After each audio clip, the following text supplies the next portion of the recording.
যেভাবে রমজান কাজে লাগাবো: ১. বেশি বেশি কোরআন পাঠ করা, সলাত আদায় করা, জিকির করা এবং দোয়ায় মশগুল থাকা। পবিত্র রমজান কোরআন নাজিলের মাস। এ মাসে বেশি বেশি কোরআন তেলাওয়াত ও অধ্যয়ন করা উচিত। রাসূলুল্লাহ সাল্লাল্লাহু আলাইহি সাল্লাম ইরশাদ করেন, সিয়াম ও কোরআন কিয়ামতের দিন আল্লাহর কাছে মানুষের জন্য সুপারিশ করবে। সিয়াম বলবে, হে রব, দিনের বেলায় আমি তাকে পানাহার ও যৌন উপভোগ থেকে বিরত রেখেছি, তাই তার ব্যাপারে তুমি আমার সুপারিশ কবুল করো। কোরআন বলবে, হে রব, কোরআন পাঠের কারণে রাতের নিদ্রা থেকে আমি তাকে বিরত রেখেছি, তাই এই পাঠকের ব্যাপারে তুমি আমার সুপারিশ মঞ্জুর করো। রাসূল সাল্লাল্লাহু আলাইহি সাল্লাম ইরশাদ করেন, অতঃপর উভয়ের সুপারিশ গ্রহণ করা হবে। সুবহানাল্লাহ। মুসনাদ আহমদ হাদিস 6337। ২. ইবাদতের তাওফিক কামনা করা ও আল্লাহর দয়া অনুধাবন করা। আল্লাহর দয়ায় আমরা ইবাদত করতে পারি, তিনি আমাদেরকে তাওফিক দেন, এজন্য আমরা শুকরিয়া আদায় করব। অনেকের ভালো কাজও কবুল হয় না। আল্লাহ তাআলা বলেন, কেবলমাত্র মুত্তাকিদের কাজই আল্লাহ কবুল করেন।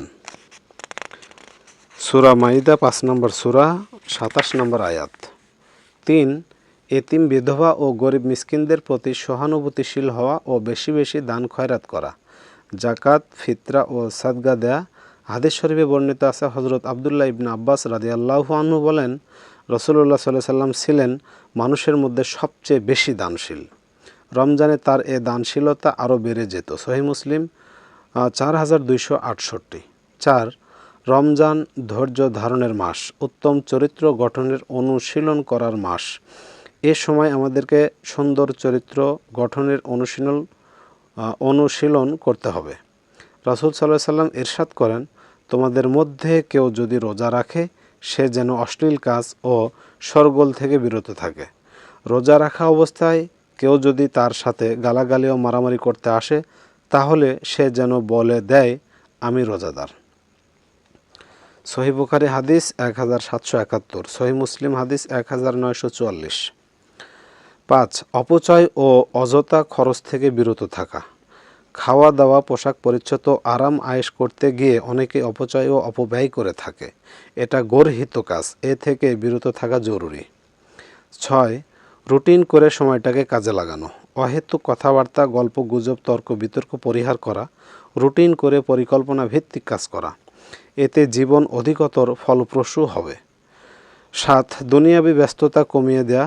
রমজানের এ বরকতময় মাসে অর্থ উপার্জন ও ব্যবসা বাণিজ্যের ব্যস্ততা কমিয়ে দিয়ে আখিরাতের মুনাফা অর্জনের জন্য বেশি সময় দেওয়া আবশ্যক। সর্বদা মনে রাখতে হবে যে দুনিয়া ক্ষণস্থায়ী, আখিরাত চিরস্থায়ী। আল্লাহ তাআলা পবিত্র কোরআনে ইরশাদ করেন, আর আখিরাতের জীবন সর্বোত্তম এবং চিরস্থায়ী। সূরা আলা আয়াত 17। ৮. খাওয়া ও নিদ্রায় ভারসাম্য রক্ষা করা। কেউ কেউ ইফতারের এত বেশি খায় যে সকালের নাস্তা ও দুপুরের খাবার পুষিয়ে নেয়, আবার তারাবি ও সাহরির ওয়াক্তের দ্বিগুণ দিনের বেলায় ঘুমায়। এভাবে চললে খাবার ও ঘুমের কুরবানি হলো কিভাবে? তাই এ বিষয়ে রোজাদারকে ত্যাগ তিতিক্ষা করতে হবে। এই দুটির মধ্যে ভারসাম্য বজায় রেখে সিয়াম পালন করে যেতে হবে। ৯. ফজর উদয় হবার পূর্বেই রোজার নিয়ত করা। ১০. আল্লাহর দেয়া নিয়ামতের শুকরিয়া আদায় করা।